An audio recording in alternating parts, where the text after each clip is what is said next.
Okay, so what I want to talk about is I want to relay a quick story, and hopefully it'll make sense when I get towards the end of this.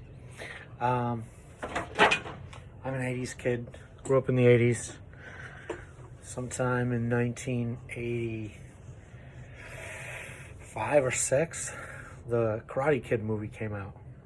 And of course I saw the Karate Kid because I was into Kung Fu movies and all that stuff. And there's a scene in this movie where, Ralph Macchio, who plays like Danielson in the movie, gets beat up by these cool kids, and he ends up trying to find somebody who can help him fight back. And so he finds Mr. Miyagi, and Mr. Miyagi agrees to take him on and be his sensei. And in return, because Danielson doesn't really have money or any of that, Mr. Miyagi says, you're gonna help me do some work around his beautiful house. So the scenes go on, and he teaches Danielson how to paint the fence, and he shows him the right technique, and he shows him how to sand, and he shows him how to wax the car. You wax on, wax off.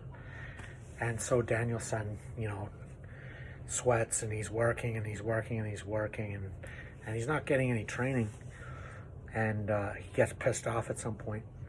And there's this scene where Danielson is about to throw in the towel, and I don't know what the dialogue is exactly, but there's this scene where he's saying, you haven't taught me anything. Like, all I'm doing is painting your fences and washing your cars and this, that, and the other.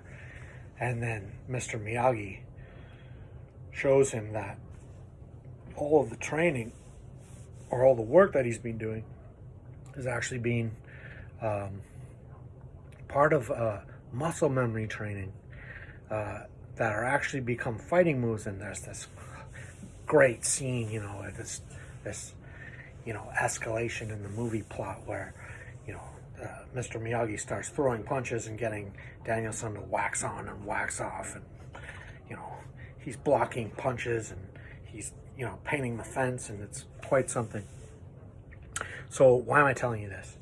The reason why I'm telling you this is I'm kind of, right or wrong, this is sort of the philosophy that I want to take, or have decided or been forced to take because of this pandemic, on how to approach this instrument. And Mr. Miyagi could have thrown Danielson into the ring and taught him how to fight by sparring with other people and whatnot, but he decided to have him do the work to build some foundations. So so that's the approach I thought I want to, before I start really trying to play music and play with other people, which is very difficult right now. I may as well just put in the work and learn the instrument, build the muscle memory. That said, I arrived at a point pretty early, probably within the first month of picking up the bass, after I'd kind of learned that first open half position, which I've shown you up till now, that I realized I need some kind of a method or some kind of an approach to follow. So I looked at a bunch of different methods that are out there, and I had some PDF versions and whatnot, and there's some really great books out there. I looked at, there's a Magnuson book on building walking bass lines, which is really interesting, whether you're playing upright or electric. There's a great book, Rufus Reed's done a handful of books, which are kind of standard go-to method. And of course, Ray Brown published his method back in 1960 sometime. And there's really old methods too. The old Simandl method from which is now what they call, it's copyright free at this stage. And apparently, apparently Ray Brown, was a student of that approach. And what's interesting is when I went through I have the Ray Brown book here. Took it off my stand, but when you look at it, this is the Ray Brown method I'm talking about. I got the soft cover. It's like $17.99 US. It's Hal Leonard, I guess, has the rights to it now. And it hasn't changed much since its first edition. Instead of, having handwritten notes on fingerings and whatnot, it goes through the same approach. And his approach is very much a Mr. Miyagi style. Learn all the basics. Like you're gonna spend, let me go through the table of contents really quick here. Here you can see,